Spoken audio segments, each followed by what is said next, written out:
Oh wow! Orks are coming out? I love orks! Daka daka daka! They're my favorite faction! I'm going to start an entirely new army! I can't wait!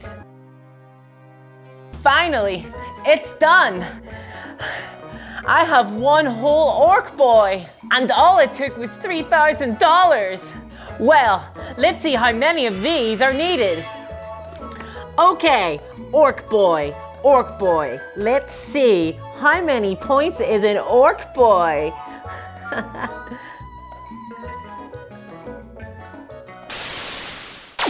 Hi everyone, my name is Discourse and let's talk about orcs. So a new orc wave is being released. Yay! Can I get a confetti effect in here? Orcs. You might not know this, but I love orcs. I think they're actually one of the most interesting spins that Games Workshop ever made on a generic fantasy race. So yeah, I'm really excited. They have a new codex coming out and we're gonna park a discussion on that to one side because I can't talk about codices today, but it's super anti-consumer and I will have a video on that at some stage. And as well as that, there's also a host of new models coming out too. Now obviously we have known that orcs are coming for a long time, and they look like really interesting and creative miniatures. I'm really impressed with the dynamism of the sculpts, and I think Games Workshop have done a really good job of keeping them contiguous with the older models while still keeping a lot of personality. They look like orcs, and that's a lot better than can be said for some of Games Workshop's recent releases. I think the Beast Naga orcs are pretty interesting too, however, I don't think they're really quite my cup of tea. I like just the normal standard orcs. But I'm happy that they're trying something a little bit fresh for the faction. What can I say? I have a soft spot for football hooligans. Now, interestingly, the new combat patrol for orcs was revealed by Games Workshop, and the contents include a war boss, some dev copters. Funnily enough, I was painting some plastic dev copters from the Blackreach box the other day, so it's nice to see them back. A bunch of new boys, and the Death Dread. Now, a bunch of these are new sculpts, so the war boss, the boys, the dev copters, they are all new kits. In fact, the boys are of a special interest. As Games Workshop themselves have noted, they are long awaited. So yes, this is the new boys kit and they are back in town. And I'll be honest, I was super excited to see these. I have orcs, I love orcs. I want more orcs. Then I saw the sprues and oh dear. So looking at the sprues themselves, you'll notice that a lot of arms come grafted onto the body. And they are holding things. They are holding axes and pistols. So this sprue basically forces you to build a lot of slugger boys. Now you get 20 boys overall in the box, and you do get a selection of some weaponry, but you do not get enough to arm an entire squad of boys with either sluggers or shooters. It has to be a mixed unit. But I run all my boys as shooter boys, and that's how I've always run them. So I don't understand. Now I don't get a choice? This makes no sense. Oh wait, that's right. I just remembered. It's Games Workshop.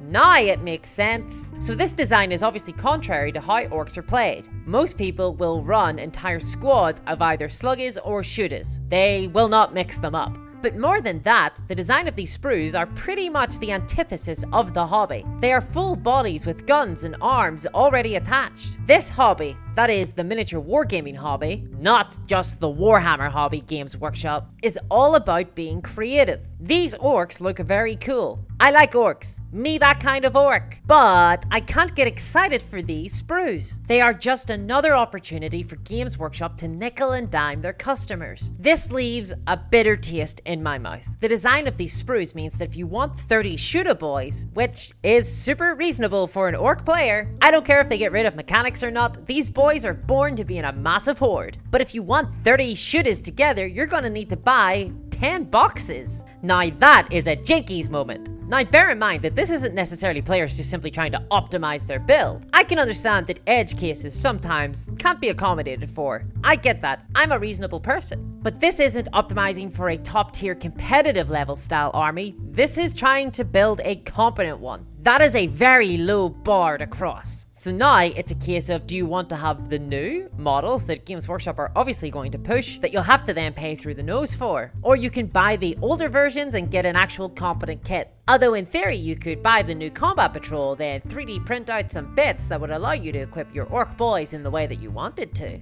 Although it sure is a pity that Games Workshop have banned the use of 3D printed bits at their events. Almost like they saw this coming. Very convenient. So this Ork release, it's kinda weird, right? Now this is a big launch of a new line of models. These are the new Orks, and you would expect these new awesome Ork boys to replace the older kits. But for right now, these new Orks are only available in this Combat Patrol box. Now, I had a thought, and this is just speculation on my part, but these sprues could be designed this way because they were originally intended to be monopose models inserted into a starter kit. But then with COVID and Brexit affecting the company, and the price of card stock going crazy, they might have just scrapped the idea of the starter box, and now have repurposed those models into these Combat Patrol boxes. And if I were very, very generous, I could see that being the case. But I am not generous to Games Workshop. In fact, I will be as stingy as they are, because this is not the first time that we have seen such chicanery. Went for a bit of a Chuck moment there, because I want to remind everyone of the Slaves to Darkness Start Collecting box. Can we talk about the Slaves to Darkness box? I think we need to talk about it. I want to talk about it. Why have these awesome Chaos Warrior models not been released from the clutches of the evil Start Collecting box? Now, generally, I like Start Collecting boxes. They are a lot of great value for money. They reflect the fact that Age of Sigmar, as it seems to me, are aimed at a more casual, younger audience. And I mean no disrespect to those who enjoy Age of Sigmar, because I collect for Age of Sigmar as well. Skaven and Beastman, I'm not sure what that says about me, but I guess I have a type?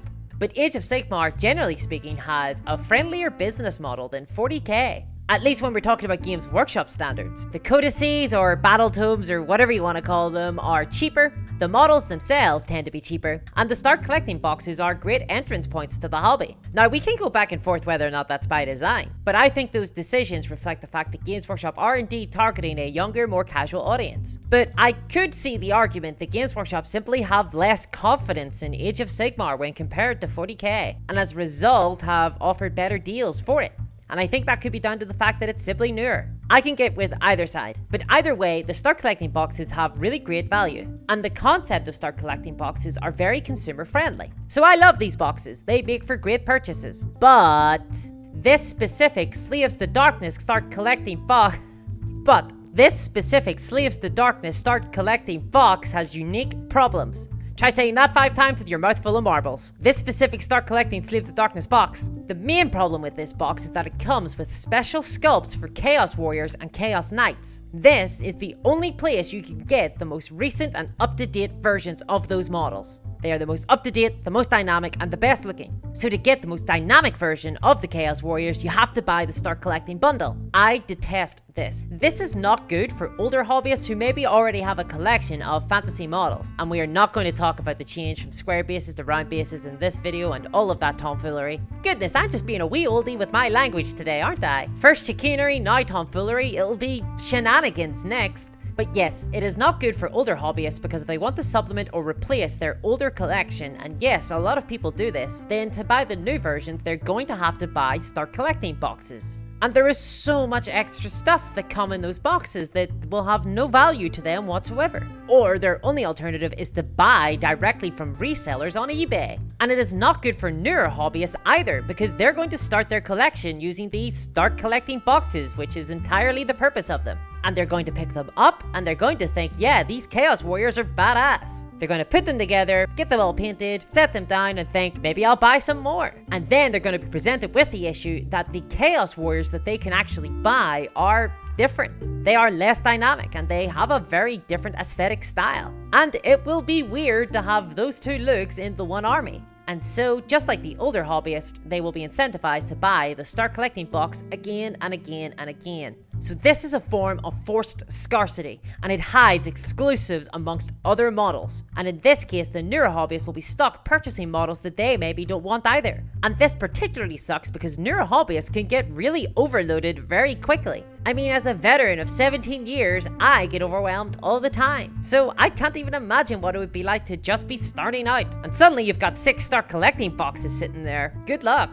It's too much. And this hurts the customizability of your army. It's less modular, less granular. I love Chaos Warriors. Now, I don't agree with them politically, but they have some good tailors. I love the impenetrable wall of armor and the evil knight aesthetic. Yes, I am aware of the hypocrisy of stating that whilst also have a video criticizing Space Marines on the channel, but I just like fantasy knights, leave me alone. And I actually really like the older Chaos Warrior models. But on principle alone, this really grinds my gears. And I understand that having a lot of Chaos Warriors in your list isn't exactly optimal, but I don't really care about that. The point is that someone should be able to buy a list of Chaos Warriors and pick them up separately. It should be all about choice, and Games Workshop are removing that choice purposefully. I'd be happy if they wanted to sell both versions of the Chaos Warriors models. Just give the option to buy them both separately. And why is it weird now to actually expect new models to be available when they release? The concept of merely picking up new miniatures by themselves is being slowly chipped away by GW. And it's in service of forcing players to pick up miniatures that they don't want. So if you simply want to buy Chaos Warriors, you're either tempted or bludgeoned into buying a lot more miniatures alongside them. And that is a terrible way to do business. So we've seen this with the Slaves to Darkness box, and there's no whisper or hint as to whether or not we'll see Chaos Warriors be rolled out into their own separate box there. So if you want to pick them up, you have to buy a huge bundle. Talk about upsell. So they've done that in the past. Well, they're still doing it. It's happening right now. But with the Orks, they're going one step further. They're moving the goalposts again. So this time, Games Workshop aren't content just simply to upsell you on the bundle of miniatures, some of which you might already own. This time, they're incentivizing you to buy more than one bundle of miniatures that you don't want. Think of the piles of plastic that you don't want or need that Games Workshop are forcing you to pick up. I don't care how much of a discount you're getting on those models. If you weren't going to buy them, it's just always upsell. And I actually can't believe they're getting away with it. Some people have been annoyed, but the level of anger has been pretty muted. What other company in this space would get away with this? And the Combat Patrol boxes for 40k have even less of an excuse than the Start Collecting boxes for Age of Sigmar, because they come with a lot more plastic for a lot more money, which means even more wastage. But sure, they'll give you the option to buy a limited edition codex for more money, or dice for $35. They'll always give you the option to give them more money, but they're not interested in selling you a product that they know you want unless they can maximize the return. It's now at the stage where I don't want Games Workshop to replace older models, because the older models have a better sprue kit than these new ones. Because, you know, you can actually build what you want. This is like the bare minimum requirement of a new kit, but I know that most players are going to want the new content. So now Games Workshop know that 1, people will accept exclusives in a bundled box, and that has led them on to stage 2. If they'll accept that, then we can probably squeeze more money out of them by forcing them to buy another box, because they're not so incompetent that they don't realize that 10 out of 10 Orc players are going to equip all their boys with either sluggas or shootas. They know exactly what they're doing. This is purposeful. They want players to ask themselves a question: how many boxes do I buy? And for those who want 30 shootas, it's gonna be 10. And do you know, I don't think this is the last time we'll see this move. In fact, I think it's gonna get even worse. And so this is why we need to oppose these incremental nickel and dime tactics. Because this type of practice is endemic to Games Workshop, and it is utterly revealing in how they think of us as consumers. They will always push for more money. It is our job to push back, or else other companies will be emboldened to take part in these types of shenanigans. And on that note, if this is the type of content that you'd like to see in future, I would love to have your support. As always, the Games Workshop police are after me, so moving from safe house to safe house isn't cheap. I have recently launched my Patreon. The link is in the description below. It comes with a bunch of different rewards, including access to my Discord, so if you are interested in supporting the channel, please do check that out. Alternatively, you can give one-time donations to the channel through Ko-fi. There is a link in the description of the video below for that as well. And finally, I have an affiliate link with Element Games. If you just want to buy miniatures, if you buy through that, I will get a commission. I only affiliate with consumer-friendly companies that I myself would recommend, so check those guys out. If you are in the UK, I recommend them, and that is an easy, free way to support the channel, especially if you were already going to buy a lot of miniatures. So thanks for your support, everyone, and as always, if you did really enjoy this video, please give it a thumbs up, and if you want to see more content like this, just subscribe to the channel, and I'll catch you next time. Bye-bye! I would say that I have a lot of political disagreements with the Chaos platform, but maybe a bit less than you'd think at first blush.